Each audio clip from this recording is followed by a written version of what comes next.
Alright, guys, and we are back. I have it paused real quick because I don't want to waste any time. We are back in 80 days. Um, it is day 22 on our trip around the world. We have 2,000 pounds left.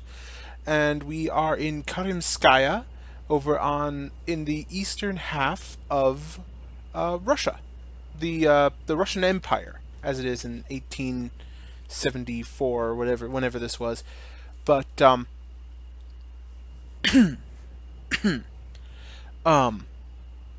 So it's about 5:50, so I have time to record maybe two more episodes or so before I have to go to bed for the night.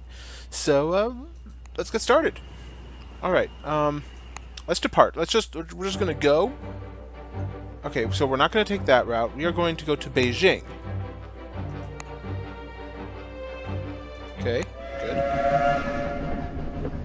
And we're on the Trans-Manchurian Express. We boarded a Chinese steam train at the Karamskaya station. It was a smooth journey till we reached Zabaikalsk, where there was a change of gauge from the Russian to the Chinese rail. To relieve the tedium of waiting, gotta renew my British accent here. We don't need to bring my master tea, we're plenty. Good, so I attempted to better understand the mechanisms the engineers were using. They seemed to consist of hydraulic pumps intended to jump the train from one rail to the next, and I could not help but notice they were not stamped with an artificer's seal. Let us converse. Greetings, Monsieur Lagarde. Tell me about Beijing. I hear there are no airships allowed in Beijing. Well, that's interesting. I want to get to Beijing to Salt Lake City. I must go to... Damn it! We must cross the Pacific Ocean at some point! We restarted our journey a few hours later, only for it to be yet again interrupted by Chinese customs officials at Manzhouli. They were as brusque as the Russian officials. Clearly the bonds of bureaucracy overrode those of nations. They stamped our papers with their square ivory seals, leaving a distinctive red cinnabar mark. Let's converse again. Emperor Zixi, Professor Automatons. Ask about how are our funds? We have enough for the moment. Ask about Pyongyang. Did you discover anything in the paper about Pyongyang? There are many... Oh, crap. We should have gone to Pyongyang. There were Americans there. We probably could have gotten through. Damn it. Today we reached Mukden, famed for the King Imperial Palace. Alas, there was no time for exploration, for here our train divided, half going west to Pyongyang and the other half turning east to Beijing. Well, so be it. I gathered our bags as the train pulled into Beijing. Swaying with the weight, I collided with a Chinese woman seated in an aluminum spoke-wheeled chair, like a leaner, more maneuverable bath chair. A sleek little engine poked out from under the flaking leather seating. She said something sharp in an unfamiliar language. I responded in courteous English, which only served to confuse her further. She tried another language, this one harsher but more guttural and equally baffling.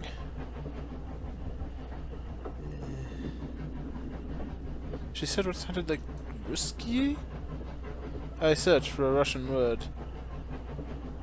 None came to mind, and after a few moments she gave me a wan, rather defeated shrug. I offered, through a process of mime, to help her disembark, but she shook her head and pulled the brass-handled lever at her right side. The engine underneath her seat sputtered to life and lifted her wheelchair several inches into the air. Before my astonished eyes, she floated from the train to the platform and landed gently. She gave me a jaunty wave and motored away under her own power. I wondered what other wonders Beijing would hold.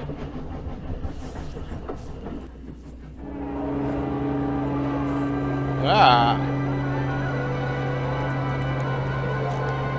That is very loud. I'm going to be turning that down in post. In fact, I'm going to be turning that down now. Wow, holy crap. Yes, I will sell that. That will not do well here. I can't see us needing the fur coat. Pacific time to... That I will definitely need. Let's put you over here, and you in here. thin booklet listing the transport routes in the Pacific Ocean. Excellent. New routes discovered. One from Hong Kong across the sea. Yes, I thought one would have to exist. And from... oh my goodness. Well.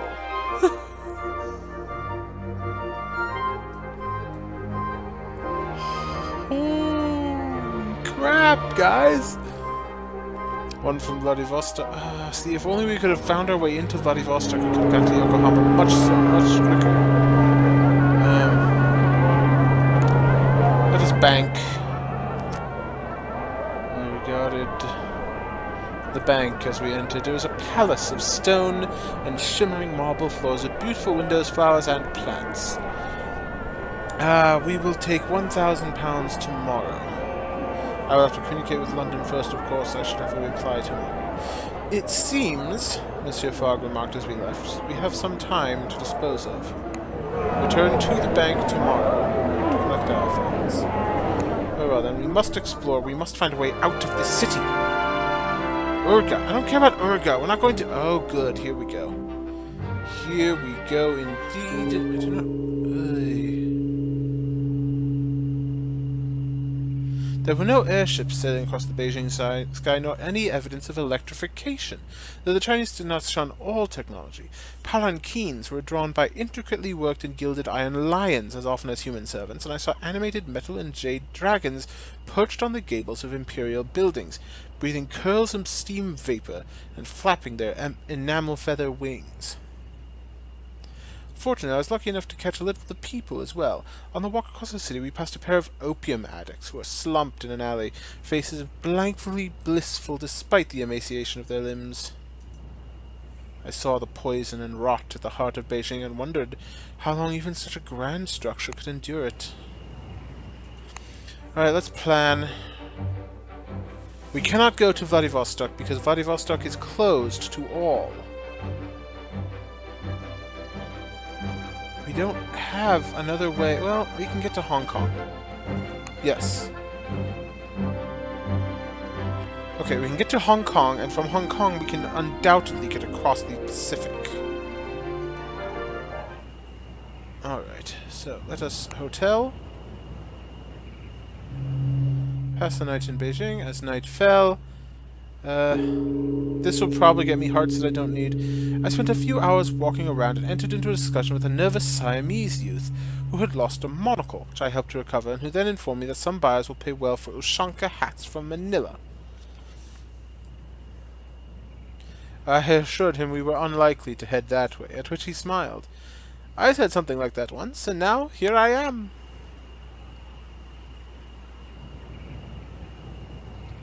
Okay, funds at 10 a.m. So, we'll go to the bank at opening time to collect our funds, then we're ready to proceed once more. Good, we now have a bit more money. Now, when does this train leave? Tomorrow at 4. Let us negotiate, yes. Thoroughly ungentlemanly behavior. But yes, we will embark on it now. A bearable route with plenty of space. Excellent. Moving right along. We boarded the Beijing Express for the next leg of the journey through China to Hong Kong. Greetings, madame. Good day, monsieur. Are you well? Hong Kong to Yokohama. Is it possible to travel from Hong Kong to Yokohama? Certainly not. What about to Rangoon? What a question. Still, you can buy valuable Buddha's teeth relics. What about to Honolulu? I'm sure I have no idea. Shit. We need to get across this damnable ocean! From Beijing to Hong Kong was another 1,000 miles, but the train line took a clever route that avoided most of the large towns entirely, running without stopping by the shortest route possible. I passed the time eavesdropping, hoping to gather information for our next leg, and discovered from a cheerful Siamese woman that a notorious jewel thief plied the waters between Singapore and Batavia in a boat called the Spicy Jake.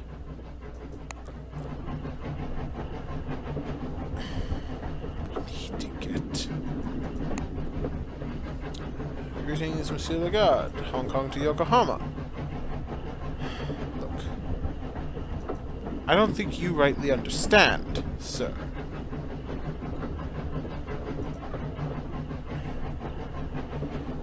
We must get across the sea. The countryside fell away to be replaced by busy, bustling worker towns. Large industrial plants belched steam into the air, and mechanical contraptions stalked between warehouses. The railway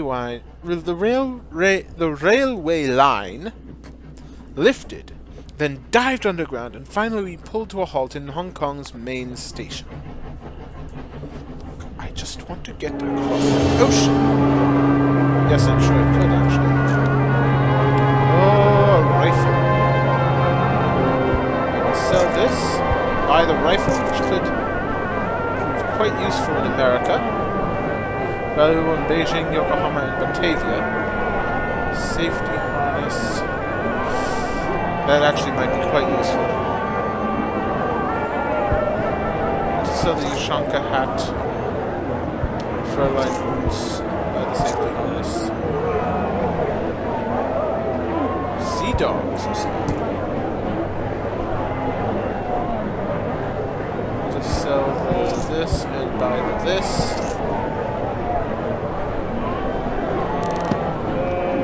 See that we're well armed. What are the plans? What can we plan? We can only go to Yokohama.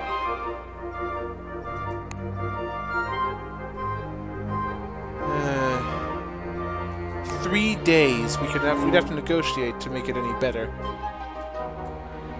Ugh. Well, let's see what an exploring will do. We have a day.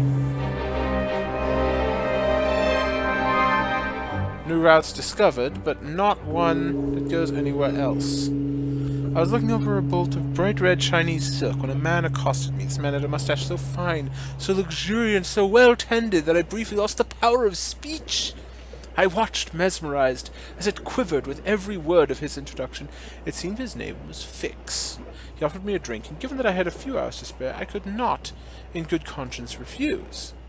He led me to a dingy basement, where a sour-faced Chinese woman presided over several tables, and a few couches with men and women, mostly Europeans, in varying states of lulling intoxication. You frequent such a place? The gin is good, he told me, and ordered us a bottle to prove his claim. It was thin and sharp, but not wholly distasteful. Listen, he said abruptly, I am a police detective, sent from the London office. You, a detective? Presented me with his commission, which seemed in all respects genuine and correct. You have been duped. Mr. Fogg's wager is a pretext. Last September, a robbery of £55,000 was committed at the Bank of England by a person whose description answers exactly to that of Mr. Phileas Fogg. He is what? £55,000, did you say? That surely cannot be. You know scarcely anything of your master. You went into his service the day he departed on this so-called wager, carrying little but a large quantity of banknotes. He is too gallant to be a thief, I protested. Thieves are frequently gallant, charismatic even. You cannot accuse Monsieur Fogg of charisma, I replied. I only know that Scotland Yard has sent me out here to capture this Fogg. I could arrest you as his accomplice. I cannot betray him. My loyalty cannot be bought. I come from a village where they don't eat that kind of bread, monsieur.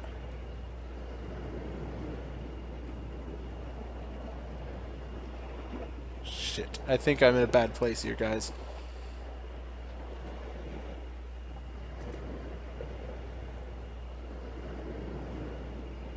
Oh my god, yes. I've just been drugged with opium. How dare you, sir! Because I must at all costs separate you from your master. Then you will fail. I stalked out of the opium den without a backward glance. The fresh air cleared my senses a little, and I returned with shaky steps to Monsieur Fogg. Despite the gin sloshing its way through my body, I felt sober as a judge and twice as grim.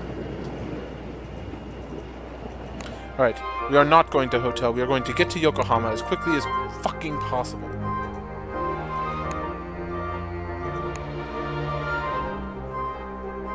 Wow. Really? We'd have to wait another 2 days. with that detective in town, which, by the way, that was a plot point in the book, too. We are so gonna get arrested here. Having narrowly escaped the clutches of that blackguard Fix, we explored the city from the comfort of a mechanical sedan chair, but my terrible experience dimmed the colors and tarnished the beauty of the streets. I found myself anxious to leave. But we still can't leave for another day, right? Jesus. Yes, do it. Embark. Okay. Excellent. We are on our way on the most amazing airship I have ever seen. The Jade Tiger was an old Mooj-class Persian airship, renovated with Chinese colors and fittings. It was painted all over with Manchu luck symbols, swastikas, stylized bats, and coins. We climbed aboard, ready for the journey east. Yes, I am aware. We had to get out of that city.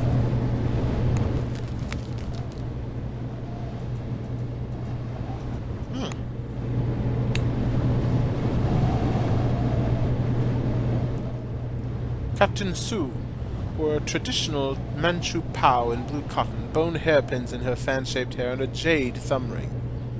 I bowed low in courtly greeting. She looked at me quizzically, and then asked a series of questions in an unintelligible tongue, which I assumed was a dialect of Chinese.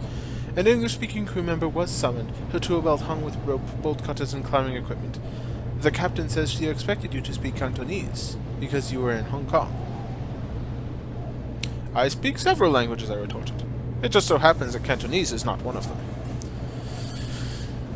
The crew member rattled her bolt cutters at me.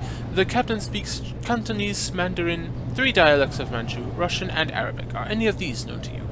I'm afraid not, I conceded. The captain, for all her delicately arranged hair and grace, looked thoroughly exasperated and stalked off in a huff. Song Zhu-Ying. Looks like I'll be looking after you and your master this trip. Madame Song? Song Yujing's fine. Try not to mangle it too much, Passepartout. Her pronunciation was, of course, flawless. Merde.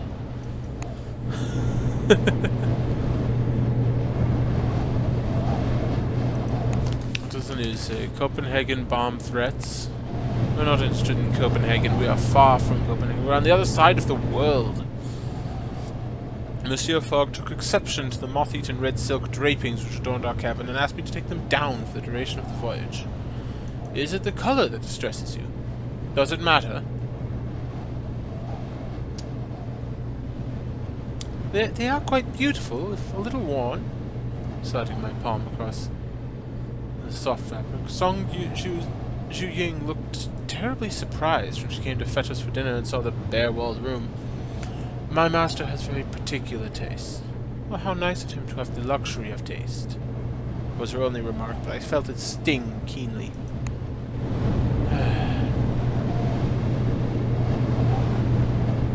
Converse. Greetings, Song Zhu-Ying. We need to get from Yokohama to San Francisco. Oh, we have that. Okay. San Francisco to Burlington. Maybe one can sail aboard the Dark Queen from Burlington to New Orleans. Burlington to Washington. I think you're out of luck there, but tell me, you are most interesting. Is that so? Indeed, it is the shape of your head. Most strange. What else do you know about Burlington? I cannot tell you anything about that. How can you get to Atlanta from there? Oh, we can go straight. Okay, so we go here to Honolulu to Atlanta. Yes! And once we're in Atlanta, we just have to cross. Oh man, that's right. Do you play dominoes?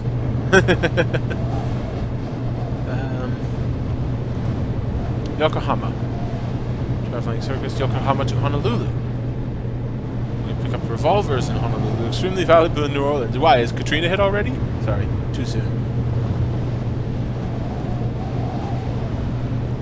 Alright, so Honolulu. Goodbye. Yes. Okay. So Burlington is up near Chicago. It's that Burlington. But I think...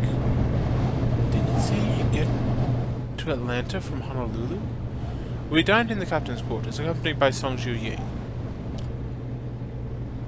A Siberian tiger skin rug sprawled across the floor, of note of sybaritic indulgence in an otherwise plainly decorated room. The captain shot it herself, Song Ju Ying remarked, miming an arrow shot. She loves archery almost as much as she does the jade tiger. Where did she learn it? Therein lies a tale. The captain's father was too old and weak to join the army, so Captain Su put on the clothing of a boy and rode out to take his place. That sounds familiar. Disney must have talked to her. How daring of her, I gasped. It was a grave risk, but she served for 12 years and gained so much honor that when she was discovered, the generals gifted her with an airship and forgave her deception. How marvelous! Oh dear, I think the captain's irritated that I'm telling tales. She's very modest, as befits a great hero. Yes, that's it. that's the plot to Mulan. Which is actually an old legend that Disney, of course, adapted, or, was it Disney? God damn it. I can't keep all the old cartoons straight. I made a particular effort to thank Captain Su for her hospitality in an attempt to convince that all foreigners were as boorish as she imagined. Alas, I am not entirely certain I changed her mind. Of course, monsieur, I am ready. And followed him onto Japanese soil. We are in Japan. It is day 30. No, we are not going to sell it. But we are going to check the market, see what we can get. Amethyst. Well, we might be passing through Burlington. Let's buy the amethyst. £10. It's not bad.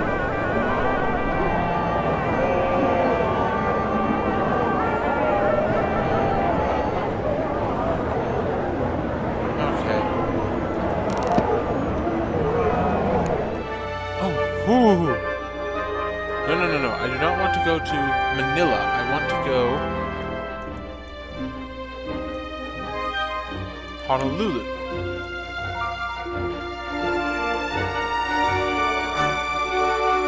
No! Don't tell me about New Orleans. Tell me how to get to fucking Honolulu. Oh, I'd have to go through Manila to get to Honolulu? Oh...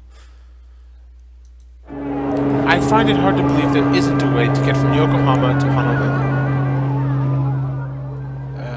It's hard to believe that Yokohama had only recently opened to foreigners. There's an entire foreigners district not far from the waterfront where it was common to hear Chinese or Russian as Japanese. There were several varieties of English to choose from as well, though Monsieur Fogg would have barely deigned to include the nasal tongue of the American merchants. I noticed a Japanese man watching the scene with a look of intense concentration and scribbling in a notebook. What are you doing? He jumped and left a smear of ink on the paper. He looked up, clearly irritated. Do you mind? I can't even begin to imitate his accent, so I'm not going to try. His accent, an unholy mix of Dutch, French, and English. No, I'm making a drawing for a woodcut. Why does that American appear drunk? I wondered aloud. He covered his drawing jealously. It is an artistic impression of the foreigners, he stressed. You dislike foreigners, then? You are very strange people. Everyone is strange, I replied thoughtfully, thinking of my travels. He shrugged, clearly unconvinced. He colored one of the women's skirts lovingly, his hand on the page much kinder and gentler than his voice had been. Finally, he thrust the paper in my direction, assuring me it was only a preliminary sketch. I accepted gracefully, charmed that he had chosen to bestow a gift upon a near stranger. I stored it carefully. It was a fine souvenir of Yokohama. And we should sell it in San Pedro, supposedly?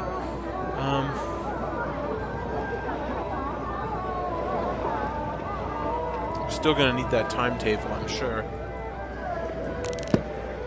Well, now we have 3 friggin'...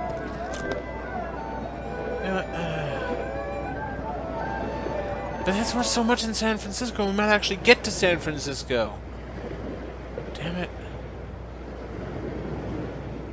You know what? Yeah, let's sell the dominoes. Move that over there. Now we only have 2 suitcases. That's good. We're going to have to go... Oh! Yokohama to San Francisco. $4,000? 3 days. 3 days. $4,000. Oh, shit, the bank's already closed for the day. We don't have enough time to get $4,000, do we? We're gonna miss the train. Or we're gonna miss the bus. I ran a few errands for the hotelier, earning £69 in fees and tips. Lovely. Great, that's not enough to help. Alright. We're gonna need money. We're going to need a lot of money. I regarded the manager of the bank as we entered, a small, sweaty man who greeted us with a suspicious smile. Weak. We have to. We need money. I will need to talk to the London branch to confirm. Return to the bank on Thursday. Shit. Well, looks like that's what we're doing then. Wasting a whole 7 fucking days. So we made ourselves comfortable and waited. Oh shit! It's gonna take us 7 days. Wow, holy sh... Ready to be at the bank as soon as it opened its doors. No, I want to... No. What? Huh? I don't know what I just did there. Funds are ready. Good. We now have 4,000 more pounds. This isn't about my tastes, sir!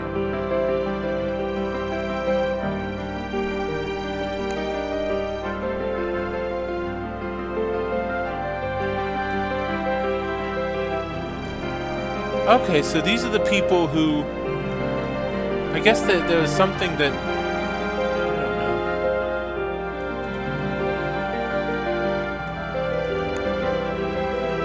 don't know. 2 days. Negotiate... Ugh. Yeah, no, we can't negotiate. Okay. So we're going to have to... hotel the night. We took a room, settled in, and... I spent a few hours walking around and managed to have my pocket picked! Great, thanks. Yay. No, I'm not taking the Sugawara. Tomorrow at 3 p.m.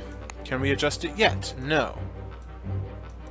I get the feeling this trip might be dangerous as well. So, hotel. We are now halfway through. I helped the kitchen staff to clean, earning £42. Good, I made my money back. Depart.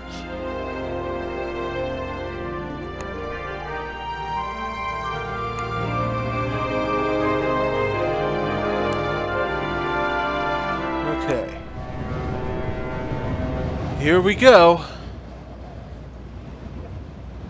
The Water Lily was a sleek, iron-hulled, ship-to-submarine prototype, captained by a severe American by the name of Wicker, who wore a top hat at all times and preferred tea to coffee, which greatly endeared him to Monsieur Fogg. In addition to the usual complement, the Water Lily carried an entire corps of brass-goggled engineers and a brace of submariners on standby, should the captain call the order to submerge.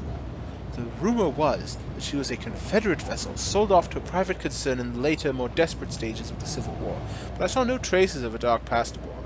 The crew seemed a happy family and welcomed us into their iron-hulled bosom.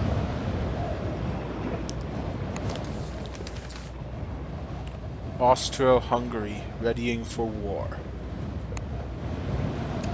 This would not be the run-up to World War I. This would be an earlier war, possibly... Did they say the Franco-Prussian War had already happened? I don't remember. Our cabin, while hardly spacious, was adequate to our needs. One of the midshipmen came by to show us how to use the pressure seals in case of submersion, but in all other aspects, I looked forward to a peaceful steamship crossing. I was not to be so lucky. And I think that's where we'll leave it for this episode, guys. We are leaving it for this episode. On that oh-so-ominous note, I will pick it up next time, which will be just a few minutes for me, maybe a while for you guys. That's all for this episode. Bye, guys. Have fun.